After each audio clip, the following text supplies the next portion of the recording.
시작하겠습니다. 네, 시작하겠습니다. 기도하고 시작하겠습니다. 성부와 성자와 성령의 이름으로 아멘. 오늘 시작은 루카복음 13장의 말씀으로 시작하도록 하겠습니다. 보라, 오늘과 내일은 내가 마귀를 쫓아내며 병을 고쳐주고 사흘째 되는 날에는 내 일을 마친다. 그러나 오늘 또 내일 또 그 다음 날도 내 길을 계속 가야 한다. 예언자는 예루살렘이 아닌 다른 곳에서 죽을 수 없기 때문이다. 언제나 우리와 함께 걸어가시는 예수님, 오늘 이 시간 저희와 함께 걸어주시어 당신의 삶과 당신의 생각과 당신의 사랑을 느끼며 이 시간 걸어가게 하소서. 우리 주 그리스도를 통하여 비나이다. 아멘. 성부와 성자와 성령의 이름으로 아멘. 안녕하십니까? 또 이렇게 뵙네요. 우리 화요일 반 식구들은 벌써 두 번째입니다. 이제 저번 주에는 녹화 방송으로 보셨고, 오늘은 그나마 실시간입니다. 저도 오늘 이 시간, 사목국 저희 미디어실에서 여러분하고 같이 만나 뵀는데요. 여러분들이, 카메라를 많이 안 해놓으셨기 때문에 저 카메라 안 볼랍니다. 카메라 끄셔도 됩니다. 여러분들 얼굴 안 보고 그냥 저 카메라 보고 저 강의할 테니까요. 뭐 여러분들은 뭐 하고 싶은 대로 뭐 하십시오. 여러분들 안 볼라니까. 일단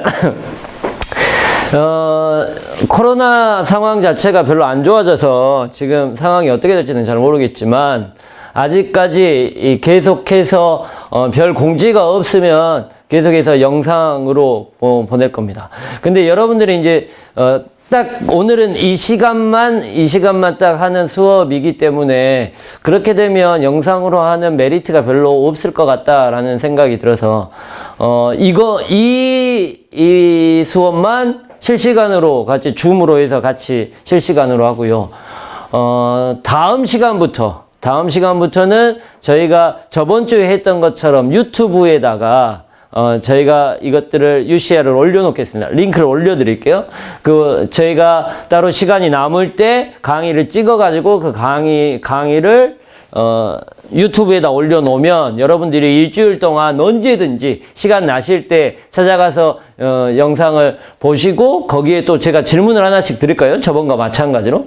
저번에 질문 숙제는 다 댓글 남기셨습니까? 제가 바빠가지고 확인은 못 했는데 우리 직원 자매님이 다 확인했다고 하네요.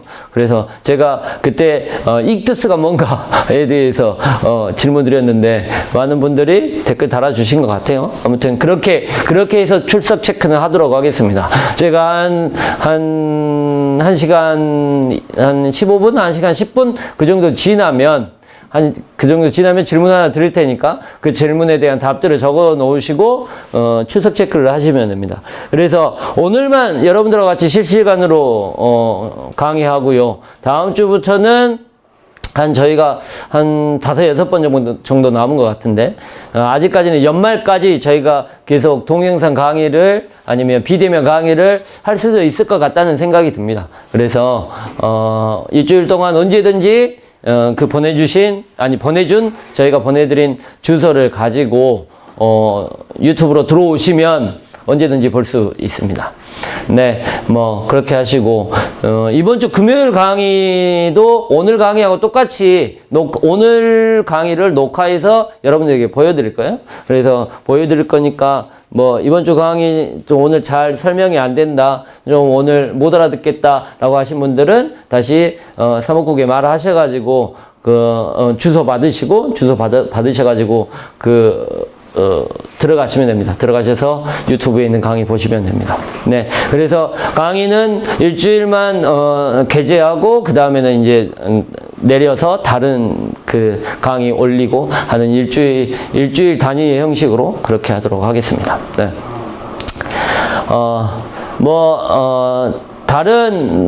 많은 분들이 비대면에 강의에 대해서 별로 그렇게 좋아하지 않으세요. 저도 마찬가지입니다. 저도 사람들 보고 같이 강의하는 게 굉장히 좋은데, 비대면으로 하는 게 뭐 이렇게 현장감도 좀 떨어지고, 그 다음에 화면 앞에서 막 보려고 하는 거니까, 그 다음에 좀 집중도 덜 되고, 하는 면이 없지 않아 있습니다. 하지만 그래도 우리가 수업은 다 뺄 수는 없고, 또 계속 이걸 안 하게 되면 계속 길어지고, 또 이번 학기도 마무리해야 되는 상황에서 그냥 비대면으로 또 영상으로 여러분들하고 같이 만나 뵈는 게 더 좋을 것 같다는 생각에서 이렇게 했습니다. 좀 여러분들 또 기도 중에 빨리 코로나 상황이 종료될 수 있도록, 또 여러분들 서로 주변에서 뭐 순천도 걱정이 많고, 또 목포 지역도 걱정이 많고, 광주 지역도 그런데요. 순천 여수, 특히 순천 여수가 요즘은 좀 많이 그런 것 같아요. 그분들을 위해서도 많이 기도해 주시고, 또 옆에 있는 서로에 대해서 같이 걱정해 주시고 기도해 주셨으면 좋겠습니다. 네, 오늘 저희가 해야 될 부분은 저번 시간까지 저희가 루카복음에 대해서 계속해서 얘기하고 있는데요.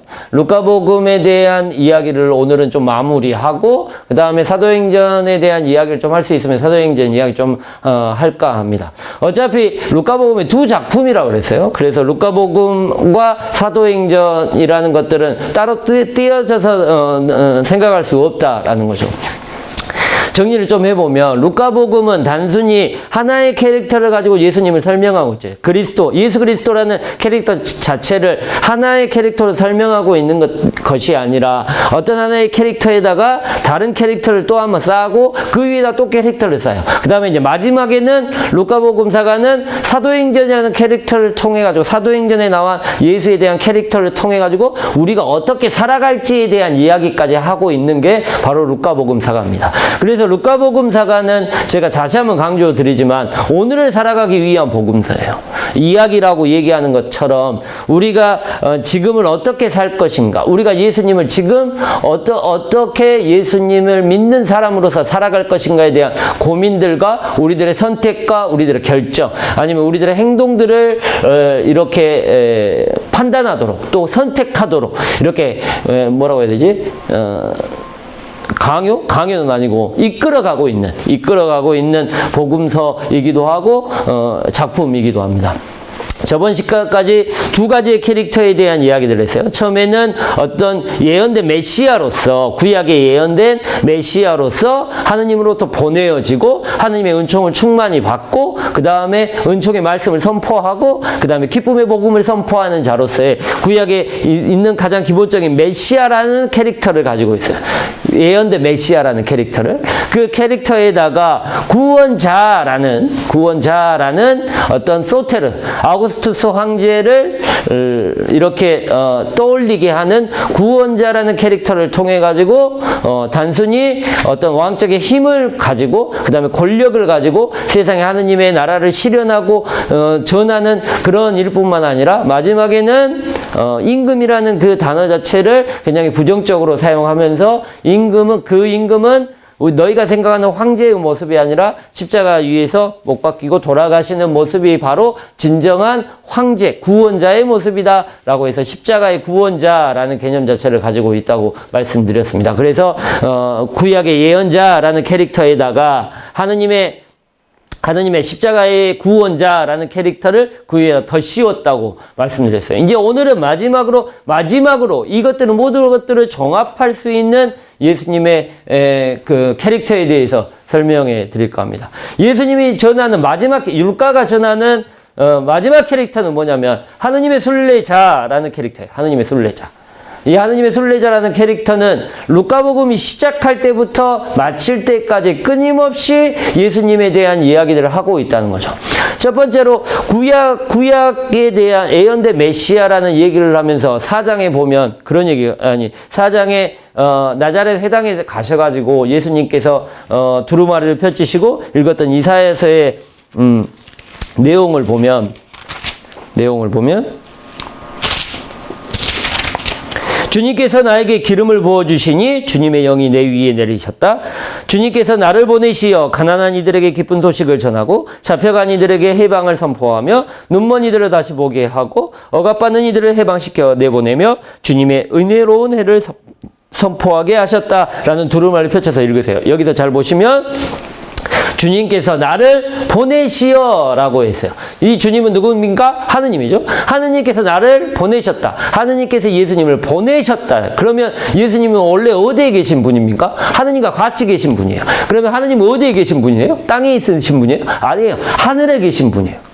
원래 이제 그 당시에 세계관 안에서는 지금은 뭐 하느님이 여기저기 뭐 다 있다. 뭐 아무튼 뭐 그럴 수도 있지만 그 당시에 세계관 안에서는 하느님이 거처한 곳이 어디다? 하늘이다. 하늘.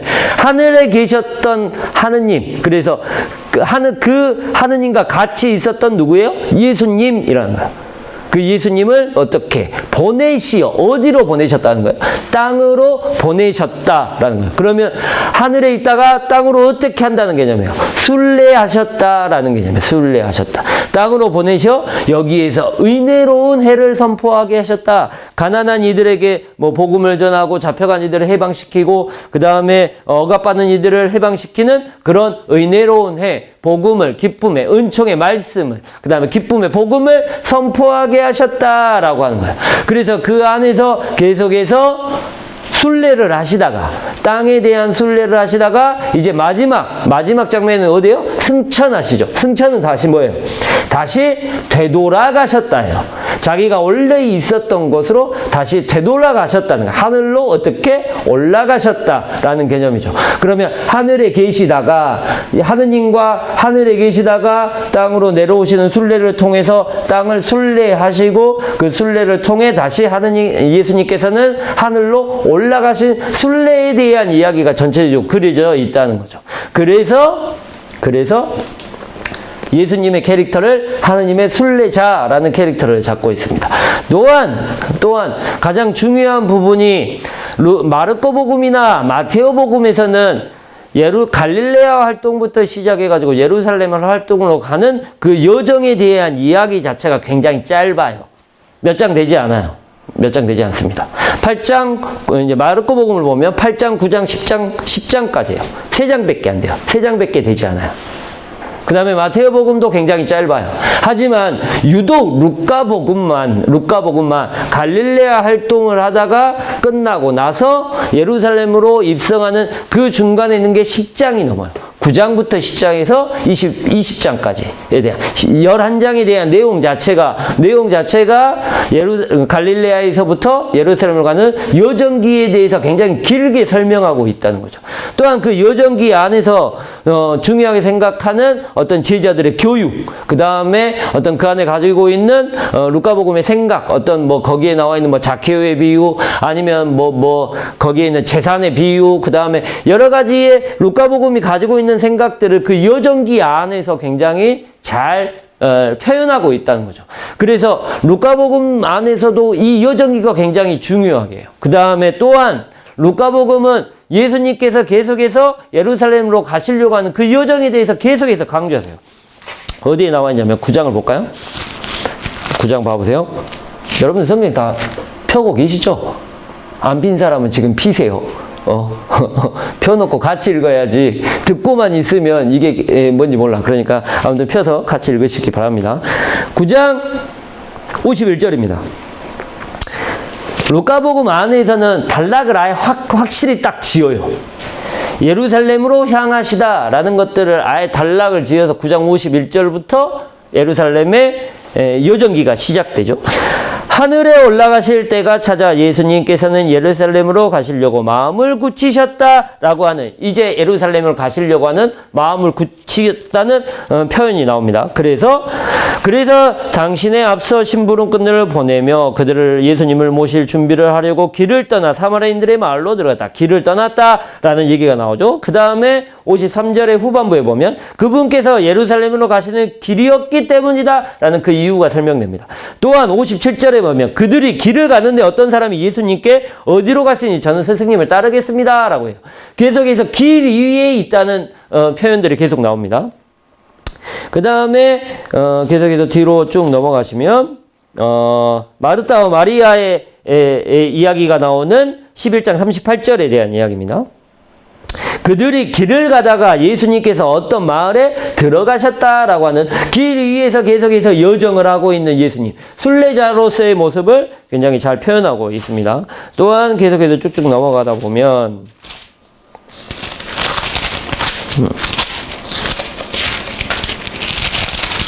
그 다음에 13장 22절입니다. 예수님께서 예루살렘으로 여행을 하시는 동안이라는, 예수님께서 계속해서 예루살렘으로 여행을 하고 있다는 걸 루카복음사가는 끊임없이 강조하고 있어요. 또한 마지막으로 보시면 거의 이제 마지막에 17장 11절입니다.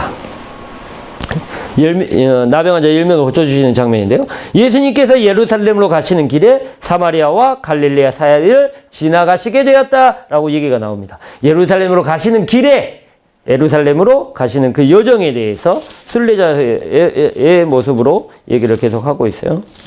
그 다음에 마지막으로 19장 1절. 예수님께서 예리고를 들어가시어 거리를 지나고 계셨다. 여기도 길이 아니라 거리예요. 근데 예리고는 어디입니까?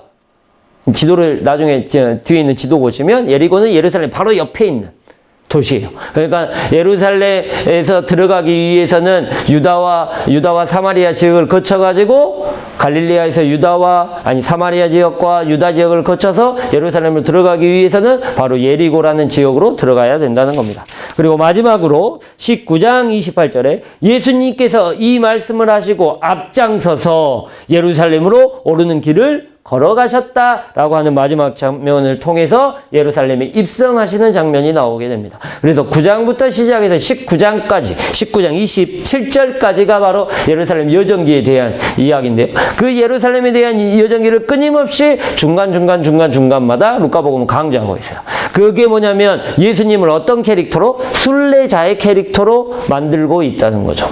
중요한 건 순례자가 순례자는 우리가 어떤 여행을 하는 사람이라고 생각해요. 우리가 순례를 하는 사람이라고 생각합시다. 그러면 순례를 하는 사람이면 그냥 무작정 막 돌아다닙니까? 여러분들 순례한다고 생각합시다. 성기순례 갔다고 생각합시다. 성기순례 가면 막 돌아다닙니까? 아닙니다. 여행을 가도 그냥 막 그럴 수도 있겠죠. 하지만 길을 나설 때 어떻습니까? 길을 나설 때는 뭐가 있어야 돼요? 목적지가 있어야 돼요. 언제나 순례를 할 때도 거기에 대한 목적지가 있고 길을 나설 때도 내가 어디를 가야 되겠다고 생각하는 목적지 자체가 있다는 거죠. 마찬가지예요. 우리들 안에서 순례자는 다 목적지가 있어요. 우리들의 인생의 길 안에서, 인생의 여정 안에서도 목표점이 있어요. 그게 바로 우리들은 꿈이라고 생각하는 거죠. 우리들의 꿈꾸고 있는 것, 우리들의 행복을 위해서. 신앙의 여정 안에서도, 아니면 신앙의 길 안에서도 우리는 그 목적지가 있다는 거예요. 그러면 루카복음 사가가 예수님의 목적지로 정하고 있는 곳은 어디예요?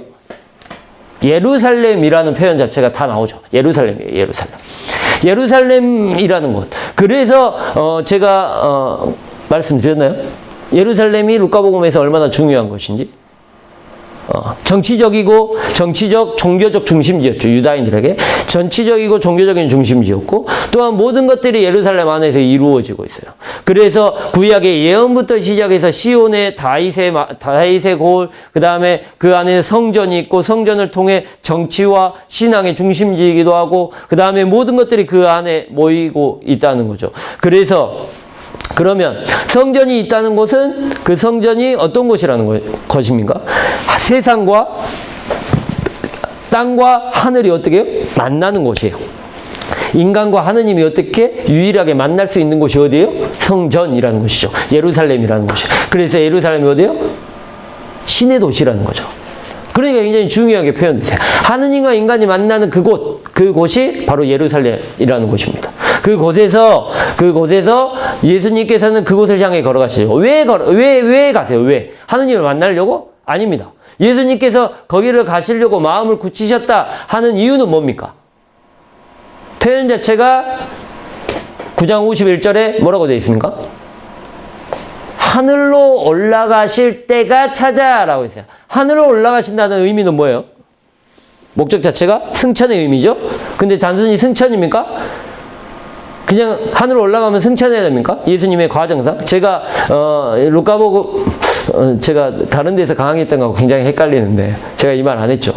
루카복음의 이야기의 구성 요소는 이야기를 구성하는 이 방법 자체가 어떤 방법이냐면 역사적 방법, 순서대로라는 말을 적었기 때문에 순서대로예요. 이 순서대로 적었단 말은 뭡니까? 사건의 자체를 배열을 똑바로 했다는 거예요. 사건의 저희가 뒤죽박죽 되어지지 않고 순서대로 사건을 배열했다는 거죠. 시간의 순서나 아니면 시간의 순서라고 하기에는 그렇지만 그 시간의 순서가 아닌 뭐 인과적 순서. 달리 말해서 인과적 순서라고 하면 어떤 사건이 하나가 있으면 이 사건이 자체가 이 사건에 뭐가 된다는 거예요? 이게 이 하나의 사건이 먼저 있었던 일이고 이게 이 사건이 나중에 있었던 일이라고 한다면 이 나중에 있었던 사건의 원인이 뭐라는 거예요? 이 사건이라는 거예요. 그러면 이 사건의 결과가 뭐라는 거예요? 이 사건이라는 거죠. 설명 안 되시면 이걸 뭐냐면 제가 이거 설명 아니 왜 대답을 못 들으니까 답답해 죽겠네 아주. 역사라는 거예요. 역사. 글자 보이십니까? 안 보여? 보여 안 보여? 이렇게 크게 내가 보여요. 그 핸드폰 이렇게 돌리는 거야. 휴대폰 크게 하면 안 보여? 역사. 역사라는 거예요. 역사. 봐봐. 아니, 왜 반말하고 있지? 막 반말하네? 하나의 사건이 있어요. 하나의 사건이 있고 이게 1번 사건이에요. 이게 2번 사건이에요. 이게 3번 사건이에요.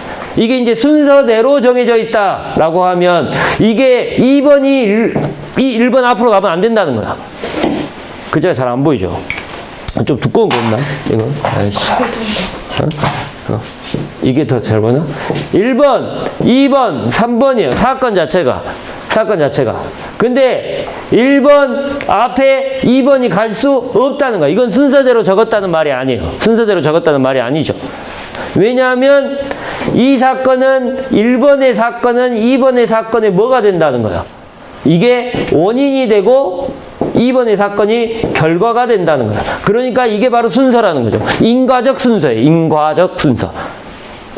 또한 그러면 이 사건에 뭐가 된다는 거야? 이게 뒤죽고 이게 2번의 사건 앞에 3번이 가면 안 된다는 거야. 1번, 2번, 3번의 사건이 순서대로 이루어져야 된다는 거는 그러면 이 사건이 있기 위해서는 뭐요? 이 사건이 전제가 돼야 된다는 거야. 그래서 1번의 사건의 결과였던 2번의 사건이 3번의 사건에 뭐가 된다는 거야? 다시 원인이 된다는 거죠. 이 원인이 3번의 사건에 뭐가 된다는 거? 다시 결과가 된다는 거. 이게 쭉 연결된다는 거예요. 연결된다는 거야. 연결된다는 거야. 예수님이 예루살렘으로 가시려고 마음을 먹었던 거는 뭐예요? 승천을 위해서요. 승천. 여정의 시장은 바로 승천을 위해서요. 승천. 근데 이 승천은 이것만 달랑 떨어져 있으면 돼요? 3번의 사건이 승천이에요. 그러면 승천의 사건이 있기 위해서는 그 원인이 되는 뭐가 있어야 돼요? 승천 앞에 뭐가 있어요? 사건 자체가. 부활이에요. 부활. 부활이 있어야 돼요. 부활이. 그러면 부활이 있기 위해서는 그 원인이 된 사건이 또 뭐가 있어야 돼요? 부활하려면 뭐 해야 돼? 죽어야죠. 죽어요. 그래서 1, 2, 3번의 사건이 순서대로 일어난다는 거예요. 죽음과 부활과 승천이 이루어져야 된다는 거예요. 그러니까 하늘로 승천, 하늘로 올라가실 때가 차자라고 얘기했던 것은 돌려 말하면 죽고 부활하고 승천할 때가 차자라는 말하고 비슷해요. 이 말이 뭔 말이냐면 이 세 가지의 사건 자체가 루카복음에게는 하나의 사건이라는 거죠. 두 개의 사건, 세 개의 사건이 아니라 순서대로 하나로 일사천리로 쭉 이어져야 하는 하나의 사건이라는 거예요. 하나의 사건.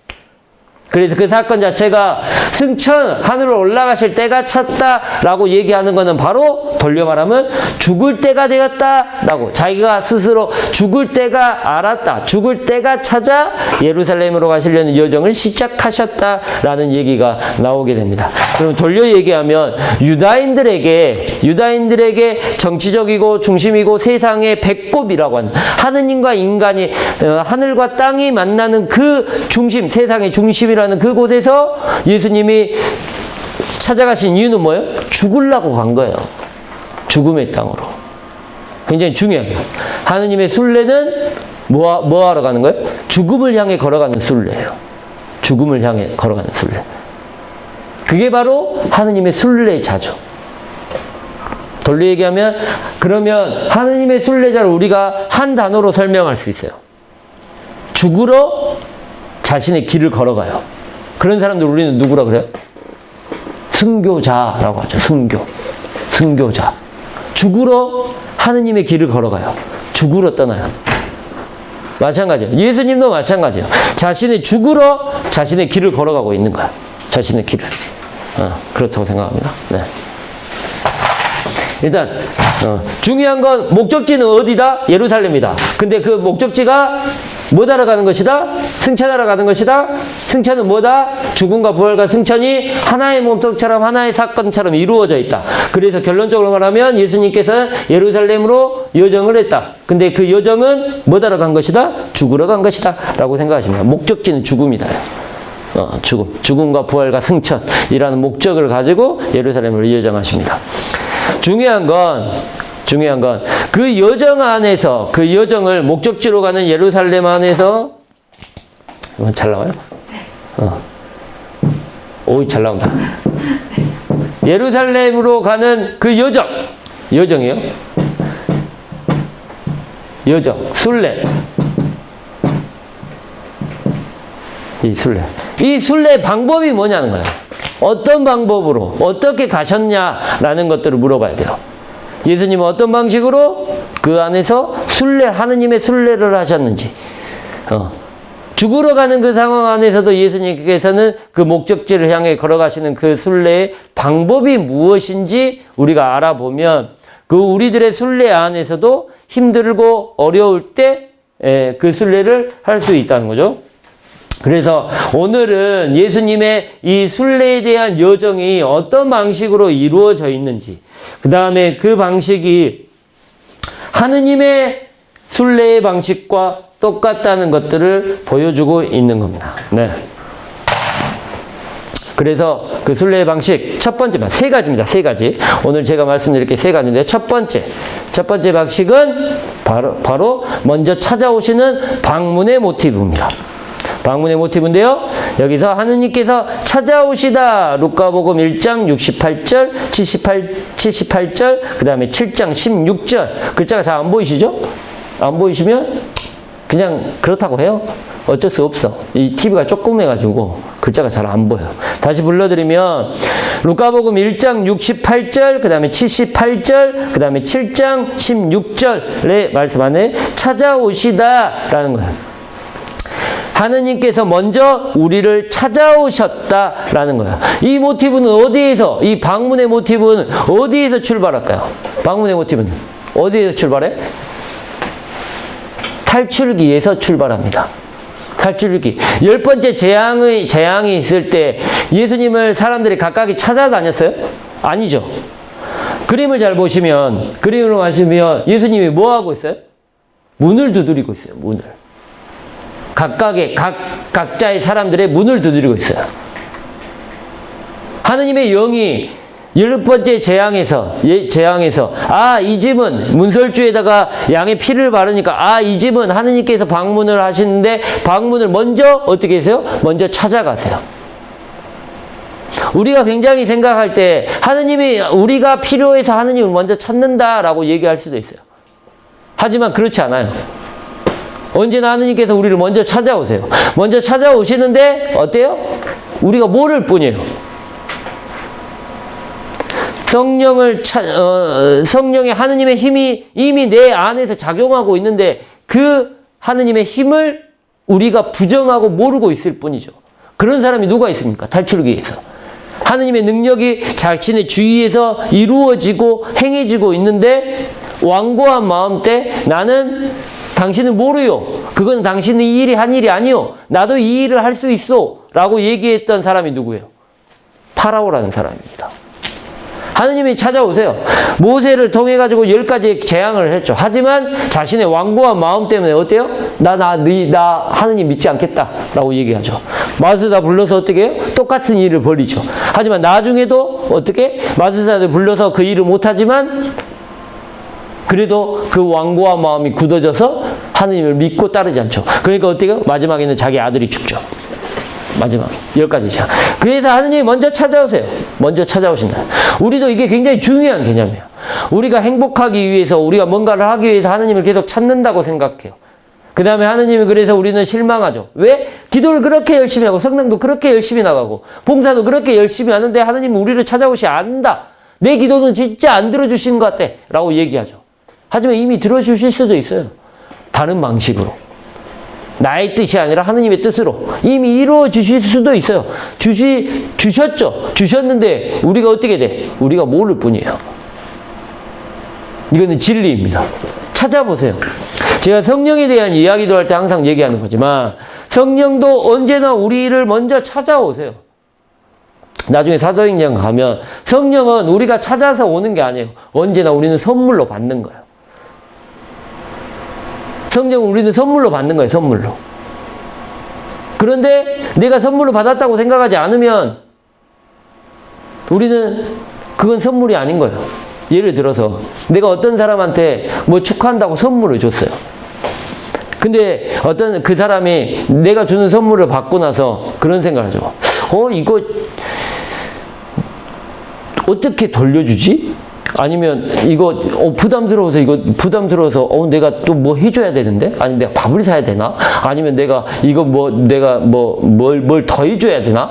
라는 생각들을 가지고 있으면 그 사람이 그게 선물입니까? 아니요, 부담이에요, 부담. 그 다음에 내가 너 이거 가져라고 선물을 줬는데 그 사람은 그것이 선물인지 뭔지 몰라요. 우리들은 그런 경우가 많다는 거죠. 마찬가지로 하느님의 영을 우리들은 언제나 선물로서 우리에게 주셔요. 하지만 그 주신 것들을 우리는 모를 뿐이죠. 느끼지 못하고 있을 뿐이에요. 먼저 방문하시는 성령, 먼저 방문하시는 예수님, 먼저 방문하시는 하느님께서 우리를 먼저 찾아오시지만 우리가 발견하지 못할 뿐이라는 겁니다.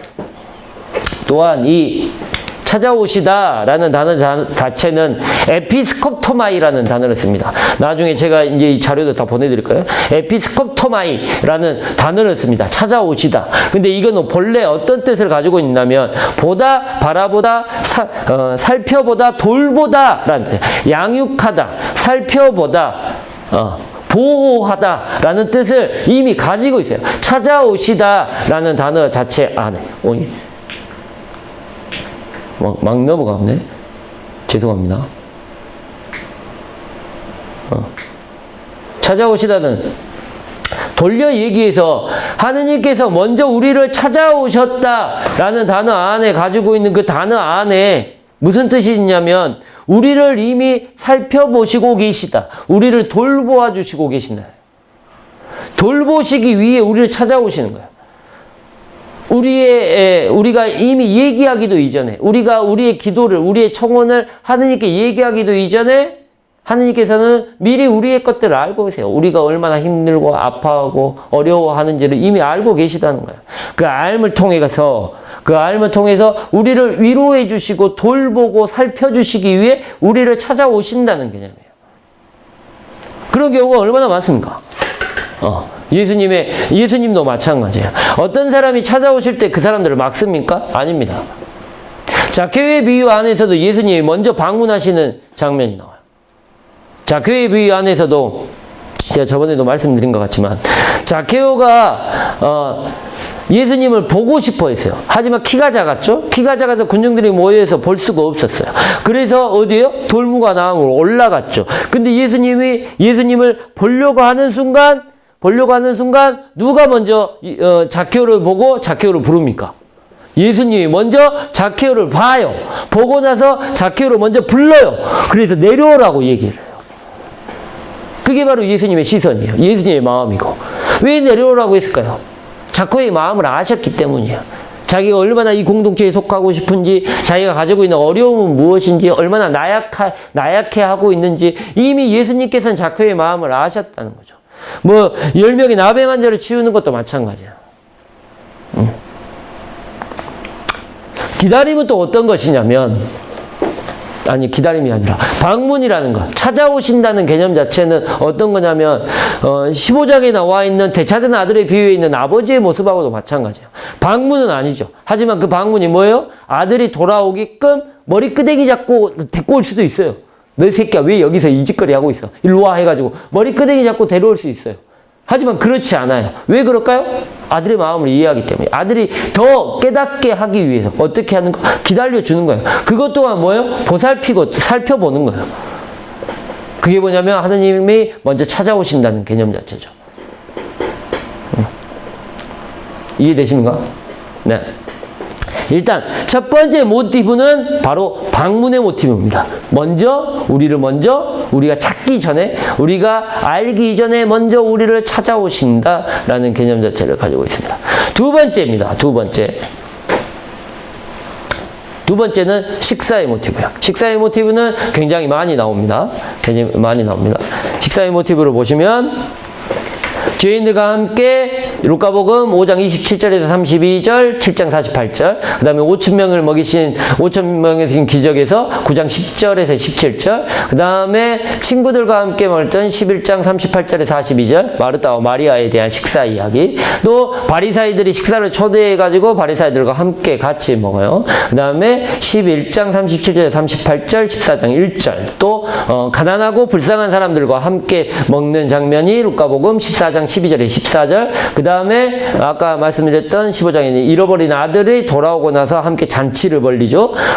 살찐 송아지를 잡아라, 잔치를 벌리죠. 그래서 루카복음 15장 11절에 32절, 또 아까 말했던 자케오가 어느 집 내려오느라 내가 오늘 너희 집에서 머무르겠다라고 하면서 그 집에서 함께 식사를 나누시죠. 19장 5절에 7절. 또한 마지막에 제자들과 함께 나누었던 최후의 만찬의 장면과 부활한 이후에 와서 아침을 먹어라 라고 얘기하셨던, 뭐 먹을 것이 좀 없느냐 라고 물어보셨던 예수님의 말씀이 21장 7절에서 20절, 24장 28절에 32절에 대한 이야기입니다. 글자가 잘 안 보이시니까 제가 천천히 읽어드릴게요. 처음에 있었던 죄인들과 함께해요. 두 번째는 5,000명을 군중들과 함께, 세 번째는 친구들과 함께, 네 번째는 바리사이들과 함께, 가난한 이들과 함께, 잃어버린 아들과 함께, 자케오와 함께, 제자들과 함께요. 그들과 함께 식사를 나눠요. 근데 잘 보시면 제자들, 바리사이들, 가난한 사람들, 또 잃은 사람들, 그 다음에 군중, 특징적으로 두 명에 대한 그룹들을 볼까요? 바리사이들도 함께 같이 식사를 나누셨고, 그 다음에 제자들과 함께도 식사를 같이 나누셨어요. 바리사이들이 그렇게 멀리했던 죄인들과 함께 식사를 같이 나누셨고, 바리사이들이 그렇게 싫어했던 가난한 이들, 그 다음에 죄인들, 병자들, 그들과 함께 같이 식사를 나누셨어요. 두 가지 완전히 다른 그룹이죠. 바리사이하고 자케오가 있다면 바리사이와 자케오하고 함께 식사를 먹을 수 있어요. 그 이야기가 어디 잘 나와 있냐면 5장에 잘 나와 있습니다. 5장 한번 봐볼까요?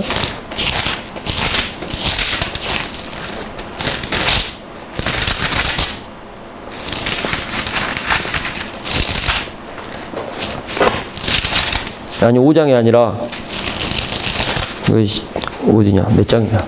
7장. 7장 36절입니다. 바리사이 가운데 어떤 이가 자기와 함께 음식을 먹자고 예수님을 초청하였다. 누가 초청했어요? 바리사이가 초청했죠. 그래서 같이 식사를 해요. 그리하여 예수님께서는 그 바리사이 집에 들어가서 식탁에 앉으셨다. 그 고을에 죄인 여자가 하나 있었는데 예수님께서 바리사이의 집에서 음식을 잡수치고 계시다는 것을 알고 왔다. 그 여자는 향유가 든 옥합을 들고서 예수님 뒤쪽 발치에 서서 울며 눈물로 그분의 발을 적시기 시작하더니 자기의 머리카락으로 닦고 나서 그 발에 입을 맞추고 향유를 부어 발랐다. 예수님을 초대한 바리사이가 그것을 보고 저 사람이 예언자라면 자기에게 손을 대는 여자가 누구이며 어떤 여자인지 곧 죄인인 줄 알 터인데 하고 속으로 말하였다 라고 얘기했어요. 이 말이 무슨 말이냐면 바리사이들과 죄인들은 함께 섞여서 살 수 있는 사람들이에요? 같이 밥을 먹을 수 있는 사람들이에요? 없다는 거죠. 왜? 같이 먹으면 죄가 되니까.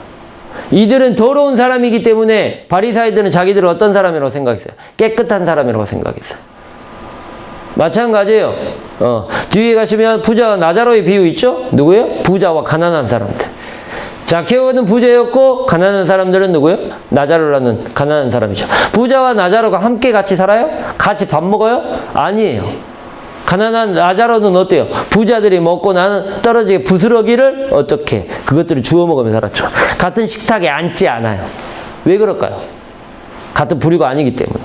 언제나 분리되어 있었던 사람. 하지만 그렇게 각각에 있는 사람들과 함께 같이 식사를 나눈다는 의미는 뭘까요? 친교에 대한 의미예요. 함께 나누는 친교에 대한 의미죠. 같이 살아가는 거야. 단순히 밥 먹자고 할 때 그냥 밥 먹습니까? 아닙니다. 내가 오늘 누군가한테 밥 한 끼 먹읍시다 라고 하면 그냥 밥 먹자고 얘기하는 거예요? 아니야, 나 혼자 밥 먹을 수 있어요. 나 집에 가서 밥 먹으면 되지. 왜 내가 니하고 밥을 먹어? 밥 먹자고 하는 얘기는 뭐예요? 함께 친교를 나누자는 얘기죠. 그런데 그 대상 자체가 예수님의 식사에 대한 모티브는 대상 자체가 누구예요? 내가 원하는 사람, 내가 좋아하는 사람, 나를 따르는 사람만 같이 합니까? 아니에요.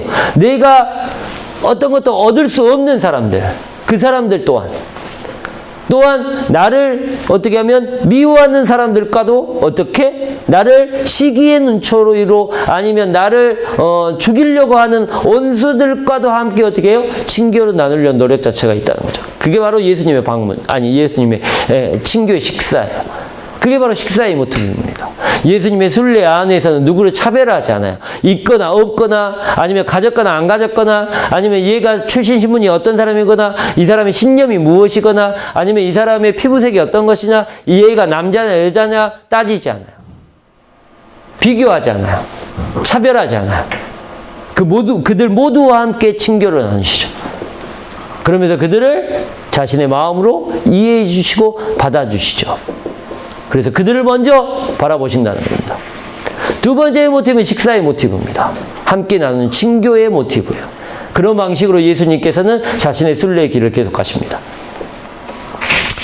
마지막으로 예수님의 세 번째 모티브입니다. 그 모티브가 뭐냐면 바로 동행입니다. 동행. 언제나 누구들과 함께 제자들과 함께 동행하셨죠. 언제나 함께. 또한 나중에 이런 두 명의 제자들을 파견하실 때도 어떻게 파견하세요? 둘씩 짝지어서 파견하세요. 왜? 함께 동행하기 위해서. 단순히 길을 가는데 동행한다는 의미는 뭡니까? 여러분들 동행 많이 해보셨어요? 제가 엊그제 밥 먹고 산책하면서 강의 준비하다가 갑자기 동행이라는 말이 생각이 나가지고 물어봤어요. 신부님한테. 동행하면 무슨 노래가 떠오르세요? 라고 얘기하면 여러분은 무슨 노래가 떠오르십니까? 최성수의 동행 떠오르십니까? 저는 최성수의 동행을 한 번도 안 들어봤습니다. 그래서 저는 김동률이라는 사람이 있습니다. 가수. 김동률의 동행이라는 노래가 참 좋아요. 저는 그걸 생각하고 물어봤는데 다른 사람은 최성수의 동행을 얘기하더라고요. 이게 세대 차인가? 라는 생각을 했습니다. 저는 최성수가 누군지 알아요. 아침이슬 아니고 뭔데? 플립사랑 불렀던 가수. 그 최성수 아닙니까? 이게 답답해 죽겠네. 대답을 못 드리니까. 댓글에 한번 나와 주십시오. 최성수 맞습니까? 플립사랑? 그렇죠, 맞죠. 그렇죠, 플립사랑 맞아요. 저도 알긴 해요. 근데 동행이라는 노래를 불렀습니까? 불렀어요? 댓글에 한번 남겨보세요. 안 불렀어요? 불렀어요? 플립산? 동행 다 틀렸다고? 불렀다고? 틀렸다고 들었네. 불렀다고. 동행이, 근데 동행이 제가 어떻게 부르는지 잘 모르겠어요. 아무튼. 그냥 여담이고. 동행을 하면 어쩝니까? 제가 한번, 그런 경험이 있어요. 이것도 제 러브 스토리 중에 하나인데요. 같은 사람이 같이 걸어가면 바로 옆에서 손을 잡고 같이 걸어가잖아요. 손을 잡고 같이 걸어가면 어떻게 걸어갈까요? 자기가 보고 싶은 것만 보고 걸어요. 만약에 손을 잡고 바로 옆에 있는 사람들이 마주보고 걸어가면 어떻게 될까요? 넘어져요. 왜? 앞에 뭐가 있는지 모르고 맨날 지 얼굴만, 서로의 얼굴만 보고 있으니까 넘어져요. 그런데 그거는 어떻게 해요? 같은 목표점을 보고 가는 사람들이 나란히 걷는 거죠. 이거는 그겁니다. 하지만 목표점이 다르게 보면 어떻게 갈 수 있을까요? 그 길을 가는 계속 여정 동안 어떻게 해요? 그 사람의 얼굴을 보면서 걸어갈 수 있어요.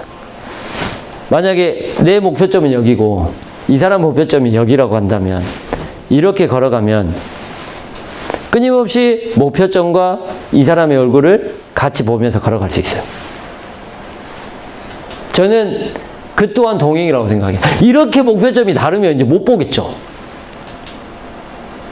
같이 걸어가는 것도 또한 같은 목표를 걸어가고 있는 사람들도 함께 동행이라고 생각해요. 굉장히 멋진 말 아니에요? 내가 해놓고도 굉장히 멋진 말이라고 생각했는데.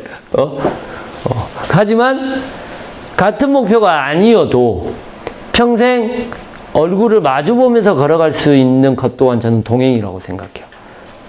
그리고 어떻게 보면 내 마음속 안에서, 내 인생 안에서 그 사람들에 대한 어떤 삶에 대한 모습들이 새록새록 나오기 때문에 또한 추억으로서 그 사람들을 많이 가지고 있기 때문에 이거 여담이고.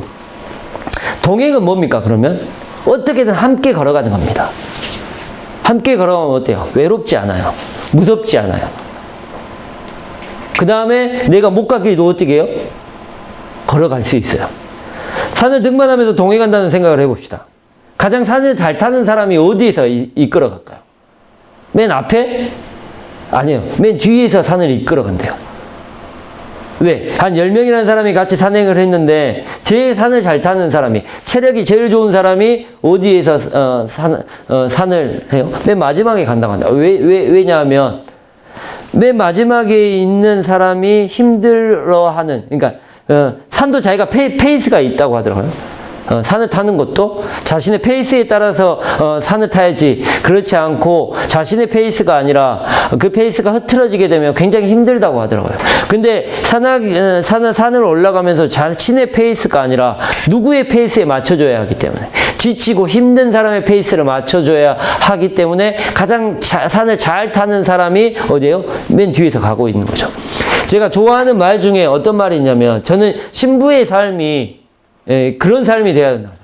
페이스메이커라는 그런 말을 저는 굉장히 좋아하거든요. 마라톤 안에서 페이스메이커라는, 맞죠? 페이스메이커. 페이스를 이끌어가는 사람. 맞나?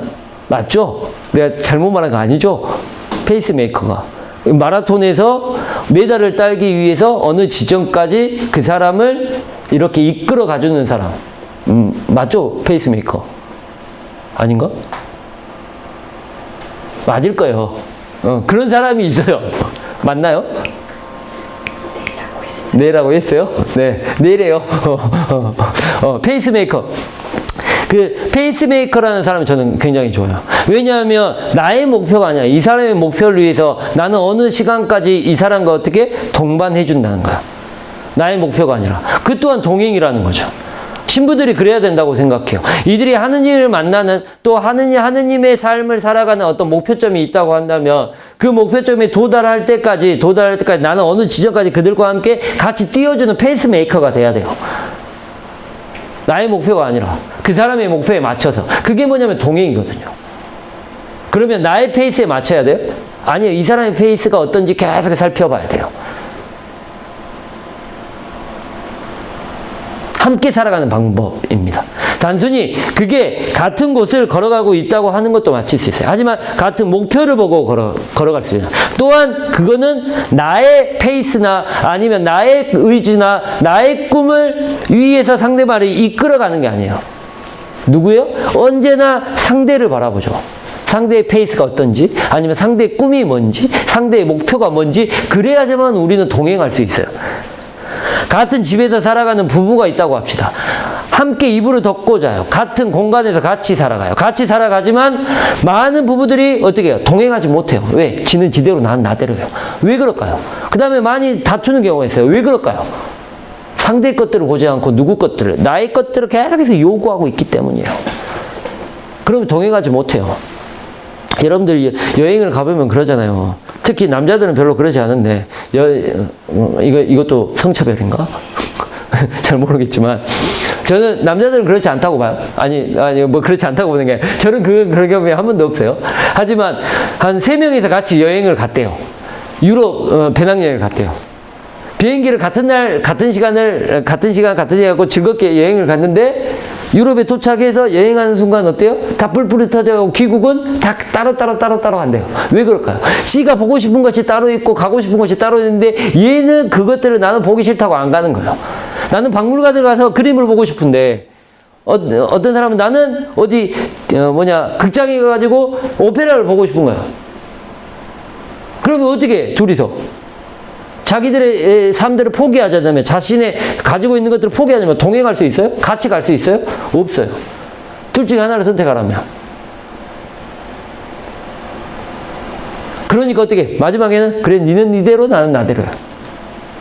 찢어지는 거죠. 그래 돌아올 때는 어떻게? 다 각자 알아서 돌아오는 거야. 동행이라는 건 단순히 같이 걸어주는 게 아니에요. 상대를 바라보는 거죠. 상대를 바라보고 그 바라봄을 통해 어떻게 하는 거예요? 나의 것들을 내려놓는 거예요. 그래야지만 동행할 수 있어요. 언제나 매번 내려놓을 수는 없겠죠. 예수님도 그러셨으니까. 예수님도. 누군가 동행하기 위해서. 바오로, 나중에 이제 사도행전에 보면 바오로 사도가 그래요. 바르나바하고 같이 가다가 바르나바하고 같이 못 가요. 왜? 의견 충돌이 있으니까. 그 의견 충돌이 뭐예요? 내 것은 못 내려놓는 거예요. 그러니까 어떻게? 니는 니대로 나는 나대로요. 하느님의 일을 하면서도 그건 어쩔 수 없는 거예요. 하지만 언제나 동행하려고 하는 마음이 있죠. 하지만 그 안에서도 동행할 수 있어요.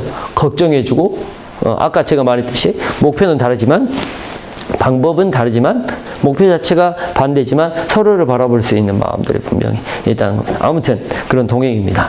그래서 다른 복음 사가들보다 한 단어, 쉰이라는 전치사를 엄청 많이 써요. 무엇과 함께라는 단어입니다.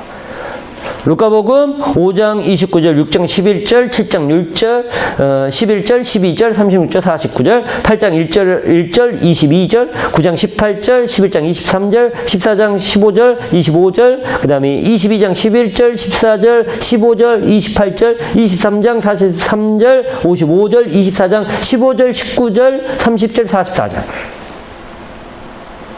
다른 데는 한 7, 8번 밖에 쓰지 않는데 쉰이라는 전치사 자체가 거의 40번, 50번 정도 사용하게 돼요. 굉장히 누구누구와 함께라는 이 단어 안에 길 위에서 누군가와 함께 같이 동행한다는 개념 자체가 있습니다. 세 가지의 모티브입니다. 첫 번째 먼저 찾아오신다는 방문에 대한 방법. 그 안에서 그 방문은 단순히 찾아오신다는 그 안에 함께 돌보고 위로해주고 먼저 알아주신다는, 그래서 그들을 보살펴준다라는 개념 자체가 들어있는 방법을 사용하시고, 두 번째는 식사라는 방법을 통해 그들과 함께 친교를 나누신다. 그 친교에는 비교도 없고 차별도 없고 모든 사람을 똑같이 그들과 함께 모든 것들을 내어놓고 나누며 친교를 이루시는 예수님의 방법. 세 번째는 그들을 먼저 바라보시고 자신의 것들을 내어놓으며 그들을 바라보시는 함께 동행하는 그런 방법을 택하십니다. 이게 바로 루카복음의 하느님의 순례자로서의 모습이에요. 그런 모습. 종합을 해봅시다. 종합을. 우리가 첫 번째로 파견자라고 해서 네 가지의 모습들을 살펴봤어요. 첫 번째, 영이 충만한 자, 그 다음에 예언된 메시아, 그 다음에 은총의 말씀 선포자, 복음 선포자라는 어떤 하느님으로부터 파견된 자, 순례의 시작이죠.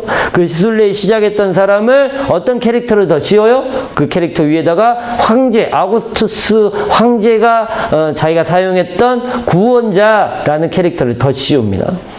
그러면서 구원자라는 소테르라는 단어, 천사들이 와가지고 목동들에게 얘기했던 오늘 다윗골에서 구원자가 태어났으니 주 그리스도이시다라고 알려졌던 그 장면에서 그리스도와 구원자에 대한 이야기가 겹치죠.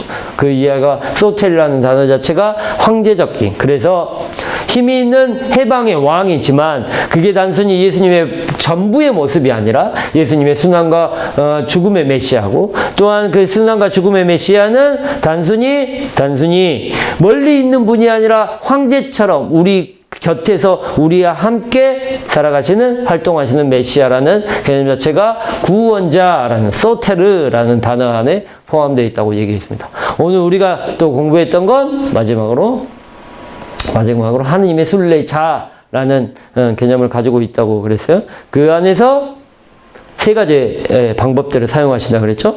구원과 기쁨의 선물을 가지고 먼저 찾아오시는 방문의 방법. 그 다음에 두 번째로 가까운 곳에서 함께 친교를 나누는 이웃, 바로 식사의 모티브를 얘기하고 있죠. 그 다음에 마지막으로 인생의 여정을 함께 걸어주시는 동행자, 동행에 대한 이야기들을 가지고 있습니다.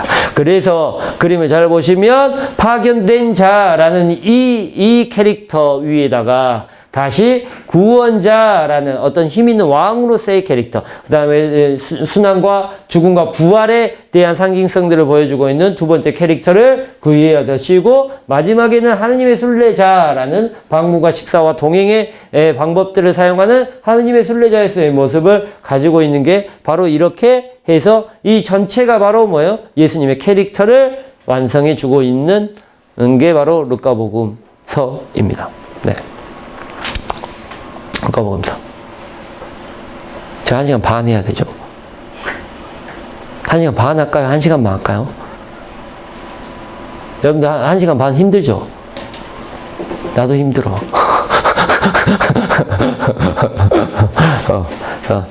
그러면 오늘은 1시간만 합시다. 처음인 게.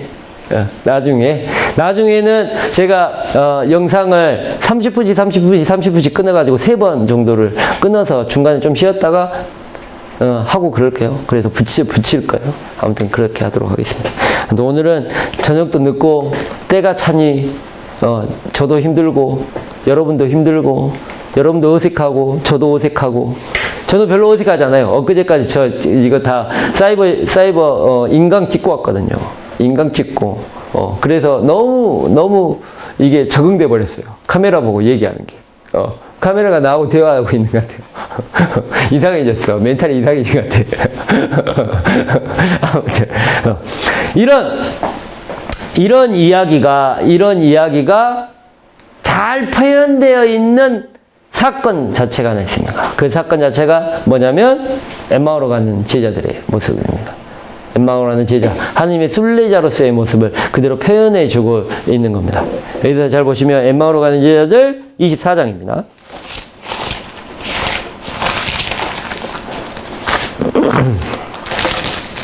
24장 엠마오로 가는 제자들에 대한 이야기들을 보시면 바로 그날 제자들 가운데 두 사람이 예루살렘에서 60스타디온 떨어진 엠마오라는 마을로 가고 있었다. 그들은 그동안 일어난 모든 일에 관하여 서로 이야기하였다. 그렇게 이야기하고 토론하는데 바로 예수님께서 가까이 가시어 그들과 함께 걸으셨다 라고 되어 있습니다. 그래서 잘 보시면 첫 번째로 예수님은 어디를 향해서 나아가시는 순례자예요? 예루살렘이죠. 죽음을 향해 나아가는 순례자이시죠. 기억하셔야 돼요. 언제나 자신의 죽음을 향해 걸어가시면서 자신은 죽으러 가는 길이에요. 죽으러 가는 길이지만 그 죽으러 가는 길의 목적은 뭡니까? 단순히 죽으러 가는 거예요? 아니요. 부활과 승천을 통해 다른 사람을 어떻게 하는 길이에요? 다른 사람을 살리는 길이죠. 이거는 좀 이제 다음 사도행전 할 때도 굉장히 중요한 개념을 해요. 길을 가는데 그 길이 나를 살리러 가는 길이냐, 아니면 나를 죽이러 가는 길이냐. 그래서 내가 죽으면서 남을 살리는 길이냐, 아니면 남을 죽이면서 나를 똑같은 말인가? 갑자기 헷갈리네. 다시. 헷갈리니까 다시. 일단, 예수님의 길은 내가 죽으러 가는 길이죠. 내가 죽으러 가는 그 길은 남을 살리기 위해서 가는 길이에요. 하지만 내가 살기 위해서 가는 길은 어때요? 남을 죽이러 가는 길이기도 해요. 내가 살려면 누군가를 죽여야 되기 때문에. 내가 살려면, 내가 1등 하려면 2등, 3등을 어떻게 해야 돼요? 짓밟고 내가 일어서야 돼요. 내가 더 많은 것들을 가지기 위해서는, 내가 더 배불리기 위해서는, 내가 더 행복해지기 위해서는, 아니, 행복의 계정은 아니고, 내가 더 많이 가지기 위해서, 내가 돈을 더 많이 벌기 위해서, 아니면 내가 더 배부르기 위해서, 내 곳간에 더 많은 것들을 쌓기 위해서는 어떻게 해요? 누군가의 것들을 빼앗아야지만 해요. 그리고 누군가 가져야 할 몫을 내가 가져야만 해요. 그러면 내가 살기 위해서, 내가 많이 가지기 위해서 누군가를 빼앗고 누군가를 짓밟은다면 내가 살기 위해 뭐예요? 누군가를 죽이며 살아가는 길일 수 있다는 거죠. 내가 살기 위해서 다른 사람, 내가 살아야지 다른 사람도 살아난다는 생각 자체도 가질 수 있겠지만 우리들의 인생 안에서 많은 경우 내가 살기 위해서 어떻게 다른 사람을 짓밟고 죽이면서 우리들은 많이 살아가요. 제자들이 엠마오로 가는 것들을 보세요. 왜 엠마오로 갔을까요? 예수님은 예루살렘으로 가는데 그들은 예루살렘에서 엠마오로 가고 있어요. 왜? 엠마오로. 예루살렘에 반대되는 길이죠. 살기 위해서 가는 거야. 자기가 살기 위해서. 그러면 자기가 살기 위해서 떠나는 그 길 안에 죽는 사람이 분명히 있겠죠. 누가 죽습니까? 공동체가 죽습니다. 엠마오로 가는 두 제자들은 뭐예요? 12 제자라는 예수님을 따르는 공동체라는 제자들이 있어요. 그들이 떠나게 되면서 그들만 떠났을까요? 아니에요. 많은 이들이 떠났어요. 그러면 뭐가 파탄돼요? 공동체가 파탄됩니다. 여러분도 잘 아시잖아요. 한두 사람이 망설이고 있어요. 두려움에 떨고 있어요. 우리의 리더였던 예수가 죽었어요. 예수가 죽었어. 그것도 누구에게? 유다인들에게 잡혀가지고 죽었어요. 우리도 금방 어떻게 죽을지 몰라. 그러니까 두려움에 떨고 있어. 하지만 자기들이 똥똥 뭉쳐있으니까 어때? 그나마 버티고 있는 거예요. 근데 그 중에서 한 명, 두 명 자기가 살겠다고 빠지게 되면 이 공동체는 어떻게 될까요? 와르르 무너지죠. 와야 되죠. 자기가 살기 위해서 뭘 포기하는 거예요? 공동체가 포기되는 거예요. 내가 살기 위해 공동체를 죽이며 떠나는 길이 어디로 가고 있는 거예요? 엠마오로 가고 있는 길이에요. 엠마오로 가고 있는 길에서 뭐 하고 있어요? 자기들끼리 예수님에 관한 이야기들을 하고 있어요. 그동안은 우리 안에서 이루어졌던 이야기. 자기가 예수님을 통해 얼마나 마음이 뜨거웠던지, 그 다음에 나는 그 사람에 대해서 얼마나 올인했던지 예수님에 대한 이야기들 돌려 얘기하면 그동안에 있었던 자기 자신에 대한 성찰 자체가 이루어지고 있다는 거죠. 예수님에 대한 그리움일 수도 있어요. 그게 마음속에 안에 있죠. 그 그리움들. 근데 그곳에서 뭐요? 예수님께서 어떻게 하세요? 그 얘기를 하고 있는 동안에 그들이 예수님을 찾았어요? 아니면 그들이 예수님을 오라고 불렀어요? 아니에요. 예수님이 먼저 부활하시 예수님이 그들을 어떻게 하셨어요? 먼저 찾아오시죠. 먼저 찾아오세요. 아까 제가 말했던 방문의 방법이에요. 먼저 찾아오세요. 먼저 찾아오시고 나서 그들과 어떻게 해요? 바로 얘기하고 토론하고 있는데 15절입니다. 그렇게 얘기하고 토론하고 있는데 바로 예수님께서 가까이 가시어 그들과 함께 어떻게 하셨다는 거야? 그들을 만났죠? 그 다음에 그들과 대화했죠? 그 다음에 대화하면서 어떻게 해요? 함께 뭐 했다고? 걸어가세요. 어디를? 엠마오로 가는 그 길을 걸어가세요. 만남과 대화와 동행에 대한 이야기를 합니다. 그들이 눈이 가려 그분을 알아지 못하였다. 17절.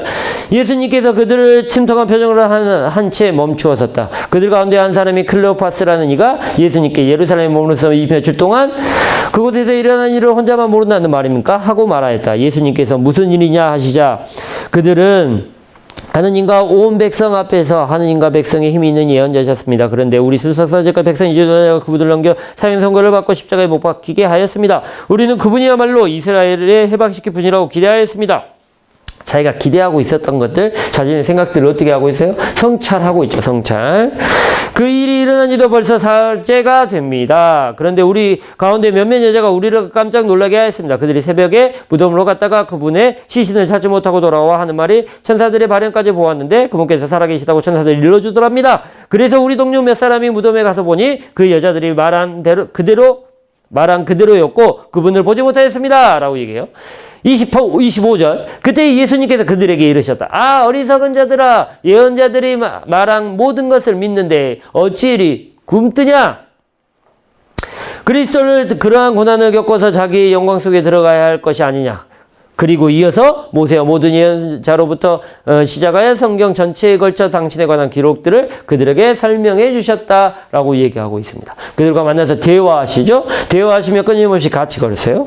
그러니까 그들이 찾아가는 마을에 가까이 이르렀을 때, 엠마오가 가까이 이르렀을 때 예수님께서는 더 멀리 가시려고 하는다 했다. 그러자 그들은 저희와 함께 묵으십시오. 저녁 때가 되어가고 날도 이미 저물었습니다. 하며 그들을 붙들었다. 그래서 예수님 그들과 함께 묵으시려고 그 집에 들어가셨다. 그들과 함께 어디에 앉아요? 식탁에 앉으셨을 때 예수님께서 빵을 들고 찬미를 들으신 다음 그것을 떼어서 그들에게 나누어 주셨다. 그러자 그들의 눈이 열려 예수님을 알아보았다. 뭐 하고 있어요? 식사를 하고 있죠. 두 번째 모티브였던 함께 식사와 친교에 대한 모습이 그 안에 있습니다. 그러자 그들이 눈이 열려 예수님을 알아보았다. 그러나 그분께서 그들에게 사라지셨다. 그들은 서로 말하였다. 길에서 우리에게 만나실 때나 성경을 풀이해 주실 때 속에서 우리 마음이 타오르지 않았던가. 그들이 곧바로 일어나 예루살렘에 돌아가 보니 11 제자와 동료들이 모여 정녕 주님께서 되살아나신 시몬에게 나타나셨다고 말하고 있었다. 그들도 길에서 겪은 일과 빵을 떼어나신 주님께 알게 된 일을 이야기해 주었다라고 해요. 다시 어떻게 해요? 예루살렘으로 향하죠. 뭐다로? 뒤지러. 죽으러 갑니다.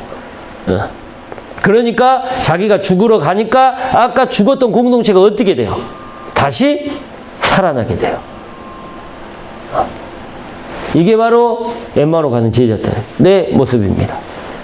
예수님의 어떤 하느님의 순례자의 모습을 아주 잘 표현해 주고 있어요. 단순히 살아계실 때의 어떤 죽기 이전에 자신의 여정 안에서 사람들을 찾아가시고 식사하시고 동행하시는 모습뿐만이 아니라 부활하신 이후에도 제자들을 먼저 찾아오셔서 함께 동행해서 함께 친교를 나누신다는 그 이야기 자체. 그래서 우리들의 삶의 방향성들이 바뀌게 하는 어떤 회개의 삶을 살도록 도와준다는 예수님의 그 순례자로서의 모습 자체가 그려져 있는 게 바로 엠마오로 가는 제자들의 모습입니다.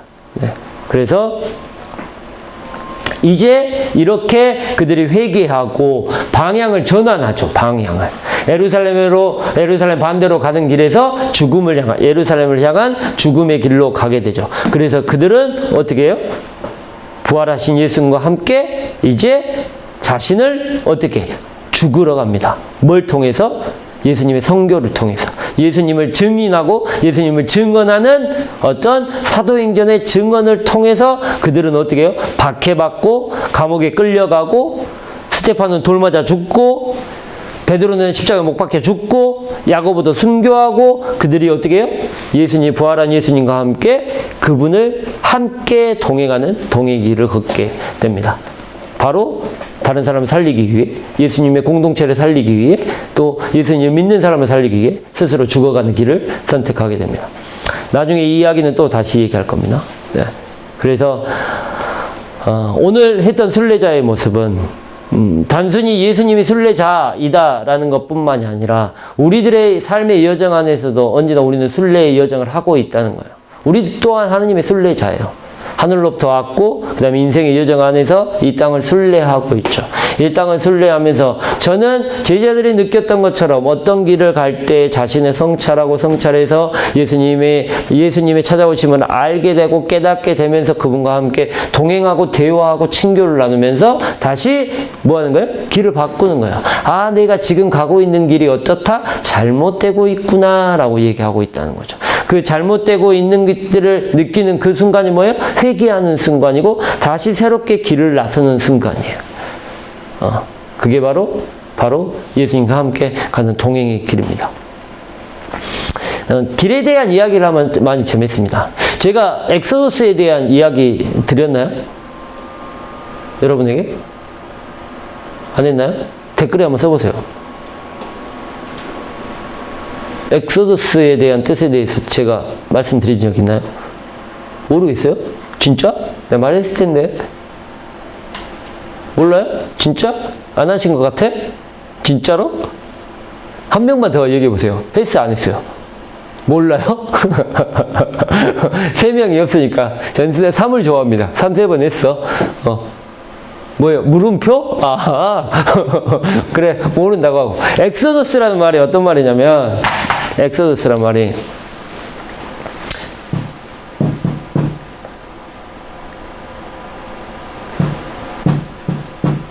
이렇게 쓰나요, 영어로?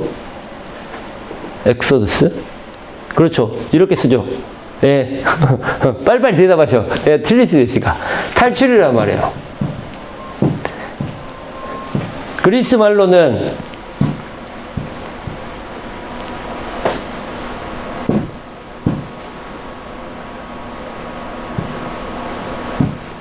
이렇게 써요.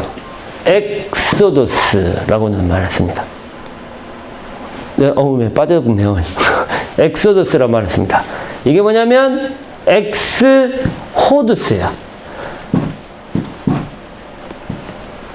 호두스라는 이 말은 길이라는 말이에요. 길. 길이라는 단어에다가 X라는 단어가 플러스 된 거예요. 단어가 플러스 된 거예요. 이 X라는 단어는 뭐뭐로부터예요. 뭐뭐로부터. 이게 뭐라고? 길이라는 단어라고 그랬죠? 그리스어에 보면 길로부터예요. 뭐뭐로부터 길을 나서는 게 탈출이에요. 그게 탈출의 의미예요.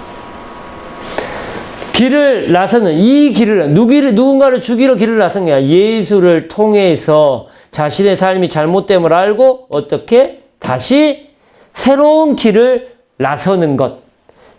길로부터 다시 나가는 것. 어디로부터? 길을 나서는 것이 바로 탈출이에요. 탈출의 시작이라는 거죠. 엑소더스. 이집트 탈출이죠. 그들이 안주하고 이집트에 있었다고 한다면, 길을 나서지 않고 광야로 첫발 내딛지 않았다면, 홍해의 기적이 일어났는데 홍해의 기적이 바닷물이 갈라져 가지고 그 안을 마른 땅을 밟고 걸어가야 되는데 이게 언제 덮을지 몰라 가지고 두려움에 쌓여 가지고 이 첫발을 내딛지 않으면 그들에게 탈출은 있었을까 없었을까? 없었다는 거죠. 마찬가지예요. 그들이 광해에 나가면 나는 죽을 건데, 광해에 나가면 배고플 텐데, 광해에 나가면 목마를 텐데 라고 해서 광해로 나가는 그 첫발을 내딛지 않으면 탈출이라는 건 있을 수 없다는 거죠.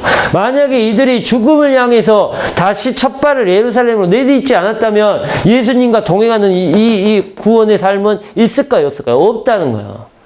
제가 다 계속해서 얘기하지만 탈출은 하느님에 의해서 하느님에 의해서 이루어지지만 그것들을 맛보고 그것들을 완성시키는 사람은 누구예요?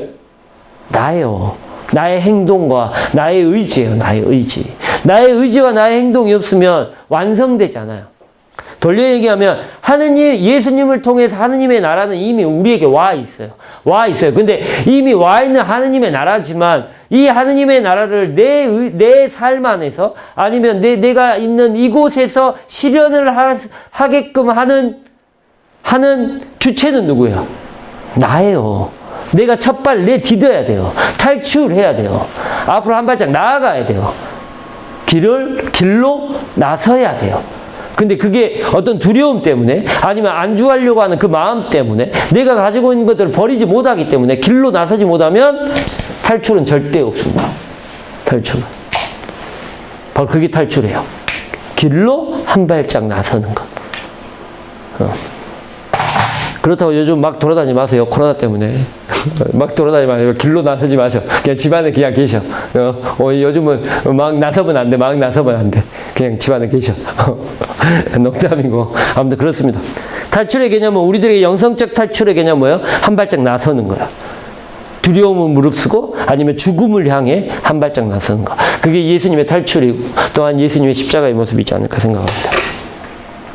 다음 시간부터는 실시간 안 합니다. 실시간은 안 하고 언제든지 여러분의 다음 주중에 제가 녹화를 언제 할지 잘 모르겠어요. 시간이 나면 할 건데요. 이번 주 안에 언제 한번 녹화를 할까요?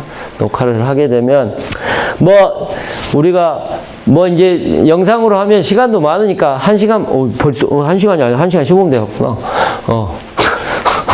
할 만큼 했네요, 오늘도. 할 만큼 했는데, 제가 단락별로 좀 나눠가지고 할 수도 있어요. 이게 자주 될 수도 있고, 그래서, 여러분들에게 많은 시간 뺏지 않을 거라고. 오늘 실시간이라 좀 길게 했는데요. 이렇게 길게, 저도 힘듭니다. 저도 힘들어서 길게 안 하고요. 한 45분 한번 했다가 또 다른 영상 뭐 일주일에 2 영상을 올리든지 또 45분 또 영상을 올리고 얼굴 한번 다 켜보세요. 카메라 온 다 얼굴이나 한번 봅시다. 다 얼굴 좋으시네. 집안에서 있으니까 다 살찐자 되는 거 아니에요? 살찐자? 확진자가 아니라 확진자. 아무튼 야, 다 집에 있으니까 다 굉장히 편안하신 복장이구나. 다 편안하신 것 같아. 나만 이러고 입고 있네. 그러고 보니까 다들 완전 편한데. 아무튼 건강하시고 아프지 마시고 아무튼 이 코로나 시대를 잘 마무리하셨으면 좋겠습니다. 네, 아무튼 건강하세요. 마치기도 하겠습니다. 마치기도 성부와 성자와 성령의 이름으로 아멘. 영광이 성부와 성자와 성령께 처음과 같이 이제와 항상 영원히 아멘. 성부와 성자와 성령의 이름으로 아멘. 고생하셨습니다. 안녕히 계세요.